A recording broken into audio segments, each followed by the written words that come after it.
Throughout my time playing Planet Coaster, I've made a lot of stuff. Park series, challenge videos and other one-off projects that have all been shown on this channel. But there are a lot of projects that I've started that have never seen the light of day. For one reason or another, I've never made a video on them, used them in a park series, or they were just part of my many coaster graveyards. I have way too many of those.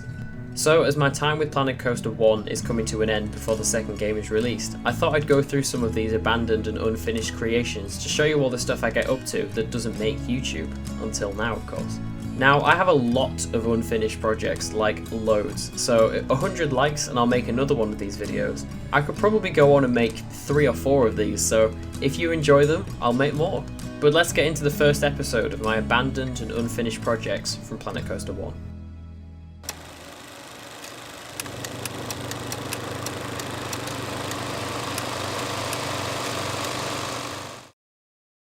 So I thought I'd start off with my most recent abandoned project, and this, as you can quite obviously see, is a coaster called Eurostar, which is a travelling Giovanola invert. And I say Giovanola, but this was made from all sorts of manufacturers. I'm pretty sure the original layout was done by, I think it was Intamin.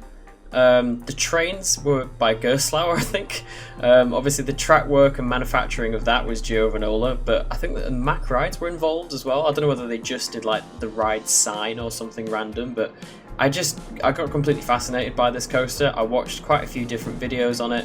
The main one I watched was from Expedition Theme Park, fantastic channel if you don't know what that is, but complete coaster history nerd, like just documentaries on that channel, and I love it. But yeah, I originally found out about the coaster from that channel and just went into a complete rabbit hole about looking at the history of this thing, and it's got such a fascinating history. Like, the way that this coaster came to be was incredible. Like, they basically wanted a traveling coaster to rival the what's it called, the Schwarzkopf traveling coaster, like Olympia Looping. They wanted a coaster to rival that, and this definitely did. It's insane. Like, it's a giant inverted coaster, very B&M in its layout, obviously, because that's what Intamin and Giovanola came to be. But I just completely fell in love with the whole look of the ride. I think it's in Russia now. I don't think it's operating. It's had quite a few years of like traveling, and people lost whereabouts of it, and then I think ended up in Russia somewhere. But yeah, I just completely fell in love with it. So, as far as I know, this is the most accurate recreation of this coaster in Planet Coaster. From what I've seen on the workshop and on YouTube, I couldn't really find anything about it. A couple of people have made some great recreations of it in NoLimits, so if I ever get NoLimits, I'll have to check those out someday. But yeah, I just got completely fascinated by it. Basically, I built this from just looking at hundreds and hundreds of reference photos and videos to get all the custom support in and the track profiling exactly right. The POVs of this, as you can imagine, because I think this was built in like early 2000s. I think the POVs are pretty awful. They're probably all recorded on like very early like home video cameras, so they're all pretty terrible. But I think this coaster, I'm pretty sure it either had, zooming in, I'm pretty sure it either had some really bad maintenance problems, or it might have actually had an accident. I can't remember, which is why it was probably passed around a lot, because people kind of didn't want anything to do with the ride. But just from watching loads of videos on it, I became completely obsessed with it. And if you follow my channel quite closely, you'll know that I had a park series that I was intending to do before Deadwood Dale that is now, I'm not going to say cancelled, because I might do it in Planet Coaster 2, but it was called Parker Pleasure Park, which is going to be like an amusement park, and this ride was going to be in it. I was going to be in that universe. This ride would have been purchased by the park at some point during its travelling life, and they would have given it a permanent home. So I was going to build it exactly how it is now, and then maybe like theme it up for that park and give it like a new paint scheme. This is the paint scheme of the existing ride.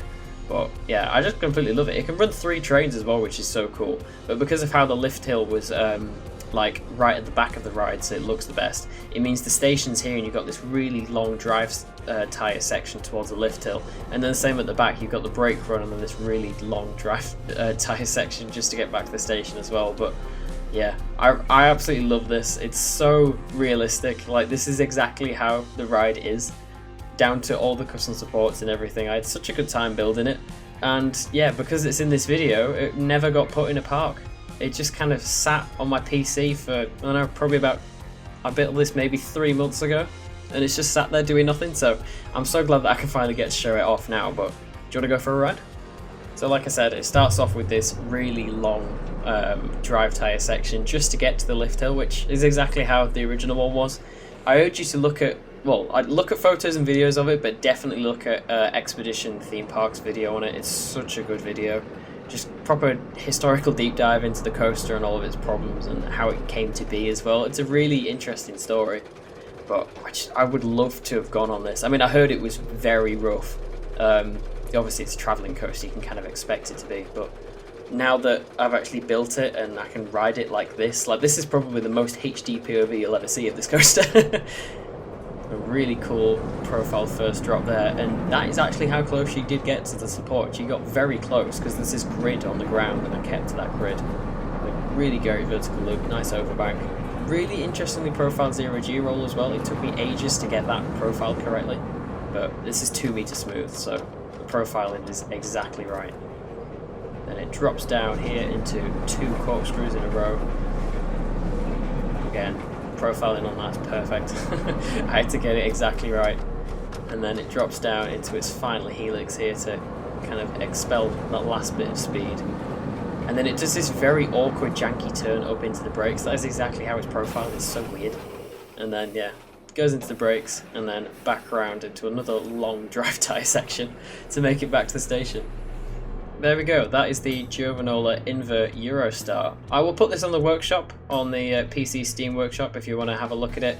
You can add it in your own park if you want. There's not long left of this game, which is why I'm just putting everything out there, like all my past projects. So if you want to have a ride on this, or just have a look at it, or even put it in one of your parks, then the Steam workshop link will be in the description below. And if you do put it in one of your parks, pop a photo of it in my Discord. We've got over 1,000 members now, which is really cool. It's such a Planet Coaster hotspot for creators to hang out, share your work, ask for help and tips. There's all sorts going on in there, so join that if you'd like to, because it's a really great place to be. Next up, we have the coaster that was originally for my under 50 foot coaster challenge video. I don't know whether you remember that video. It was where I built a Mack multi-launch coaster that went under 50 feet. It couldn't go any higher than that. I challenged myself to build a thrill coaster like that, and this was the first iteration of it. I completely built this layout and like smoothed it and everything, but I just didn't like it, mainly because of this element, because I wanted to do a top hat, but obviously I couldn't really because of the height limit. So I just completely deleted this one from that map and rebuilt it all. So that's what this coaster is. It's the original version of that like thrill coaster under 50 foot challenge video. I mean, I don't remember this one being awful, but I don't remember it being anything fantastic either. But you can be the judge of that. We'll go on a ride. Kind of goes into a pretty chill overbank. We're not going very fast at the moment. Very jankily profiled inversion. Then this bit's very icon, where it kind of does like a slow helix with a like overbank turn, start and finish it. Got an airtime hill launch that drops down into this very weird element. Like I said, I wanted to do that as a top hat, but because of the height limit I couldn't. Then it kind of snakes round. There's another high turn, a hill that you get no airtime on, and then this cool like downwards inversion thing. I think that's the only part of the ride that I actually somewhat like. It's just so slow because of how high you could get it, which obviously the other one wasn't. The other one was quite fast. So yeah, it's okay, but yeah, I've done better coasters since. Now this is a site you're probably going to be seeing a lot during this series. Welcome to one of my many coaster graveyards, where they're just maps that I just spam build coasters on to just test ideas. So we'll go through a few of them. Quite a lot of them are just crap. This one is actually quite cool. It's like a little shuttle coaster concept, which I thought was quite interesting. But I quite had a quick look before I started filming this, and I don't actually know how I did it. It's got the multipass launch section, but I completely forgot that you can actually just make it go backwards first. So it does like most of its layout backwards, which I've had a look at the G-forces, they're not great. But it's what it does after this that really confuses me. Like, I don't know why I ever thought this was a good idea. So it goes through the station, does a little bit of this backwards. It's like halfway at that top hat thing there. Nearly gets stuck. Then it goes back through this, launches down again and through the station up into the rest of the layout again. But obviously it's going pretty slow at this point.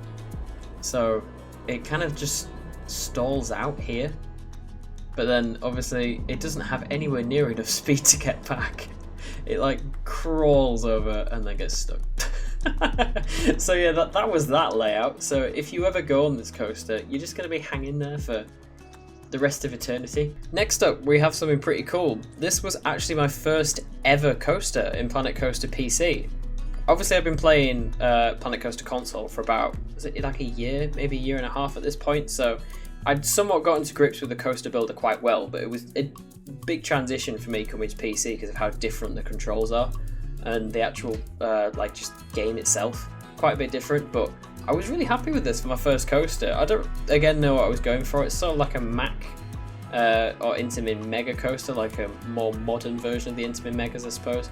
But it's got decently profiled beyond vertical drop, speed hill, goes into a somewhat alright profiled non-inverted Immelman, I think. It looks non-inverted. And 0 G roll, does a turn, outer bank, little speed hill, cool turnaroundy inversion, Mosasaurus roll, outer bank, and then the brakes. But yeah, the night lighting was interesting as well. It's very pink. But we'll go for a ride to see how interesting the profiling is for this. Because obviously this was my first ever coaster on PC. So I don't expect it to be amazing, although it does look alright from off-road. That's a bit tight at the bottom of that draw. Alright, that was pretty decently profiled. Okay, decently profiled inversion as well. This isn't as bad as I remember, to be honest. The smoothing for PC came in clutch. Nice Mosasaurus roll. Outer banky, off-axis airtime thingy. Yeah, that's not too bad. Now, this coaster was for when I did my 7.5K themed coaster competition, I think it was. It was in this area, and I thought it would be a cool idea to actually make my own version of these to do a video on after the competition. Obviously, I would have never entered it, but I was going to basically do a launched Intamin wing coaster that was going to be quite similar to Taron and its layout and kind of themed area. But I was thinking more like maybe sort of like Japanese temple village style would have been really cool, but yeah, obviously as you can see, it never happened. I think I was getting carried away with the park series, which were more important for me at the time. But I really like this concept. It's like modern Intamin, but if they were still doing wing coasters, which I would love them to do. I really hope they get to do one someday. But it comes out the station, goes into this launch, nice overbank, very similar to Taron, and then unlike Taron, it does an inversion, which is a stall. I imagine a stall on a wing coaster must be quite cool. But I seem to remember I was really excited about this. Like, I made a couple of like sketched plans and stuff, but as you can see, the coaster just, yeah, it never happened. as with everything in this series of videos, it never happened. Then next up, I have a map that is just simply called Gerst. I don't know if there is some sort of experimentation map, but there is certainly some Gerst in the map. This one, I don't know really what I was going for here. Sort of like a hang time, but much bigger. So yeah, that's a thing, but obviously it didn't really get much further than the first drop. And then this one, just complete outlier, doesn't really fit with the Gerstlauer theming. But this one, I was trying to make a Dynamic Attractions Force FX coaster. That's what I was going for with this. This was kind of the only sort of coaster I could find that replicated it good enough. The track type obviously doesn't look like it, so I was going to use art pieces to kind of deck out the track to make it look like that. But this is the Intamin, is it the Intamin Pulse? I don't know what they were called. The Intamin Shuttle Spike launch coasters, like the Superman ride. It's basically one of those on the B&M, I think it's the Anubis track. Such a weird combination that I went for, but I just really wanted to do a coaster of this type in game. I thought it'd be really cool to do, but yeah, never happened. What did happen though was 3 very different Gerstlauers. I don't really know what was going through my mind here. I just had a Gerstlauer phase, I guess. But we'll go on this one first. The 3 of them are quite reminiscent of, what's it called? Is it Gold Striker? It's a Gerstlauer launched infinity coaster of a very similar colour scheme to this. So I think that might have been what I was going for, but it goes into like a nice spike there. Then comes through the station, launches but not very quick. Interesting outer bank top hat thing, and then it kind of twists out of it. Goes into like an upwards inversion. And and then into like a turnaround. It's quite interesting. I got quite experimental with this layout, which is cool. Then it goes into a dive loop, very quick inversion, and then into a spike, which doesn't go very far up the spike. And then I can't actually remember whether I was going to put in a transfer track here so that it would go back into the station. Obviously I couldn't do that in game, it would just look like it did. But for now the coaster just gets stuck here. I could have done it where like it went up there, did a launch hold and then launched back through, but that would have had to be a much bigger spike to make it around the rest of the layout. So for now we'll just leave that coaster sat there. Over here we have, I'm pretty sure like a similar concept, but this is only using 2 rows. So I don't know whether this was like more of a launched Eurofighter or like a modern Infinity, but it launches up, doesn't quite make it, so it has to launch back. Oh, never mind, it just gets stuck. But I don't know whether it would have launched back and then done a bit of this, but it's a pretty cool, unless this was just like my thoughts to end the ride, it goes into inversion and slams into the brakes. That would have been pretty cool. And then yeah, I don't know whether this is the like successor to that one, but we have another Ghost level launched Infinity. This one actually Eurofighter trains actually, but I think that was just because they ran smoother. Launches into a pretty nicely profiled top hat. Oh, it's 2 meters smooth, that's why. It goes into a nice inversion there. Drops down, there's an overbank. Very nicely profiled corkscrew. Wow, this is fast. Okay, this is probably a bit too fast. This is like Soul level fast. Yeah, and then a stall into the brakes. That's what I wanted to do with that one, I think. We can probably ride this one in seat view because these trains are a lot smoother. This one's actually custom supported as well, or at least most of the layout is. Yeah, I didn't get to do all of it. I love that top hat, that is very nicely profiled. And that element there. Goes into an overbank. Yeah, this is definitely the most developed of the 3. Corkscrew, drop down into a stall. Yeah, very cool. I could have probably done with bringing the brakes up a little bit on the stall, but yeah, I quite like that one. Second to last coaster in this episode. So we have a launched family RMC. I was completely obsessed with the concept of making a ride like this, and this ride was actually supposed to be in Deadwood Dale. It was going to go right at the back of the map on the kind of hill part. It would have been a bit of a terrain coaster where this would have been out front, and then I don't know whether this would have like gone through a tunnel and then made it back to like being viewed outside, but as you can tell it's very much supposed to be viewed from this angle. Yeah, it does its like first launch into this quite excessive airtime for a family coaster, but I'd looked at the forces for this and the forces were all very much within the realms of a family coaster. There's like a cool overbank into like a nice set of 3 speed hills, kind of giving me Air Force 1 vibes, and then overbank, and then I think it would have like just gone around a bit more, and then this element here underneath that first airtime hill would have been the element that would have come just after the second launch, which would have probably been parallel to the first launch, and then there's a hop up into the brakes at the end kind of through that structure. Again, quite a nearly completed ride. I had a fun time building this, but once I'd sort of decided on the rest of the rides and the themes for Deadwood Dale, which if you don't know is my newest park series, so definitely check that out if you haven't already. Yeah, once I'd done all the rest of the rides and themes for that park, it just didn't really fit in anymore. And I wanted to do rides that I hadn't done before as well. Like, I know I hadn't done a family launched RMC, like family one or a launch one, but I'd done an RMC before, and I wanted that park to be full of quite a lot of unique rides for me and really push myself to do rides I'd never done before. So that was why this ride didn't make the cut for Deadwood Dale, but it's still cool to see it now, and I'm glad that I'm finally able to show all of this stuff off as well, because I think if Planet Coaster 1 was just it, and we knew that we weren't getting a Planet Coaster 2, most of these rides would have probably just stayed abandoned and unfinished, and you would have never seen them all. So I'm glad I've got this opportunity to show off lots of my like unfinished work to you all. It's quite cool.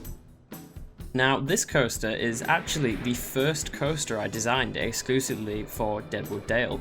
And as you can tell, it's heavily inspired by the coaster that has just opened up at Drayton Manor here in the UK, Gold Rush. I wanted to make a very modern sort of Intamin family coaster, and the more I researched into it, because that was basically the coaster model I wanted for the first coaster at Deadwood Dale, the more I looked into it, there was quite a few different options out there, but none of them really appealed to me that much because they didn't feel unique. I wanted the coasters in Deadwood Dale to be very unique, and then I found this one, and I kind of saw the concepts for it and that it was under construction at Drayton Manor, but they never actually released a POV for it at any point until now when the ride's opened. So I just kind of guessed and did what I thought the coaster would be like. Obviously at that point we didn't know that it was going to go forwards and backwards up the lift hill and everything, and like launch back down. So that was sort of where I came up with the idea for this, but it's very similarly styled after that coaster, where it's got the lift hill, well, it's a launch on this model, into this first element, which is obviously very inspired by that. There's like this one central beam because it goes over a path, and then it does this like helix around it where it dips back underneath the lift hill, and it drops down here into this little dip underneath the ground level. Does quite a decent airtime hill, especially for a family coaster, but as you can tell, I've used, this is the, I think just the normal Gerstlauer Infinity Coaster track, and then this is actually the separate Intamin track that is like a separate coaster model. So you can see that that whole track is that coaster model, and then if I click this one, if the game will let me, there you go, that is the newer style Intamin track that I've added in, which is just obviously just these parts. And then I added all the custom supports as well, which I only did about half of the custom supports, but I was quite happy with the way it looked. And yeah, this coaster like never really materialized any further than this. This is how far I got with it, but I did have a nice time making this little transfer track section, the custom supports for the lift hill. The way that this ride at Drayton Manor is supported, I found really fascinating, so I wanted to do something a lot like that, obviously, with this kind of main spoke structure for the lift hill, and then these parts of the track that was supported very much like that one was, where you'd have like a whole section that wasn't supported just because it's got the thicker spine. Like, it's a family coaster, so the actual forces exerted on the track aren't going to be too bad. So after that airtime hill, it does this nice like wave turn sort of thing, dips down into this like cheetah hunt S-bendy section, then like comes up this side into like a wave hold stally thingy, then does another twist, then quite a harsh like downwards twist, goes into like this double up turn thing. It's lots of like wavy floaty turny elements, then comes back underneath the lift hill, there's like an airtimey wave turn, drops underneath what would have been the cube and the station, and it comes back out, does some very highly banked twists, very nice transitions, and then into the brakes. I had such a good time building this and doing all the custom supports for it as well, and like I said, this would have been the first coaster in Deadwood Dale, but I don't know when this episode will be releasing, whether you've seen the first coaster of Deadwood Dale yet, but if you have or haven't, I don't know, that this coaster would have ended up being very similar to that one, and I basically had to decide between the two of them because of how similar they were, and the one that is in Deadwood Dale won by quite a big amount, because I absolutely love making that coaster. Not as much as this one, unfortunately, so this one didn't make the cut for Deadwood Dale, but I'm glad that I can finally get to show it to you all now. Do you want to go for a ride? I'll definitely have to experiment a bit more in the future with like mixing different track types like I have here. Like, I really like the way that Drayton Manor coaster works, where most of the track just looks like normal Intamin family coaster track, like 13, but then they've got the occasional bits of that like extra supported stuff, like the newer like ones like Velocicoaster and stuff. Get great airtime going up there. Just the general floaty, twisty feeling that you get with this layout, I really pushed for to get some very unique transitions and turns and elements, and I'm quite happy with the way it turned out. There was a lot of tinkering. It was supposed to have a second launch that would have run parallel to the first lift hill, but obviously that never happened as well, because I didn't want it to be any longer than this, because I have to remember that it's a family coaster. Like I said, I had such a fun time making this ride. All the transitions I just feel like were also like quirky and interesting. I wanted to make the layout like actually decent, that like thrill seekers would still enjoy it, even though it's like at its heart a very kind of medium-sized family coaster, but obviously it's got these more thrilling elements so that it actually stays entertaining for the whole family. Basically, that is what you want from a good family coaster, that it's entertaining for everyone, and I think this one succeeded. But like I said, didn't really make the cut for Deadwood Dale, which is unfortunate, because I did really enjoy the concept for this ride, but I think the actual coaster in Deadwood Dale, in my opinion, was far better. And there you go, that is the first episode finished of my Abandoned and Unfinished series. I hope you enjoyed it. I'm glad that I'm finally able to show all of this stuff off now. Like I said, it's a pretty cool opportunity now that Planet Coaster 2 is coming out for me to display all of this unfinished and abandoned work. Hope you enjoyed the video and enjoyed some of the work. I have so much more stuff to be able to show off, probably like enough to make another 3 videos after this, so if this video gets over 100 likes, I'll definitely make another one. Maybe another 2, maybe another 3. We'll have to wait and see how well these videos do. I hope you enjoyed this video. Thank you for watching. Like I said, leave a like if you would like more like this, and pop a subscribe if you like Planet Coaster, because that's my channel basically. I've got lots of content coming from when Planet Coaster 2 finally releases. I've got my ongoing park series, Deadwood Dale, which is my final park series in Planet Coaster 1, and I do some cool vlogs as well, so check those out if you haven't already. Thank you for watching. See you in the next one.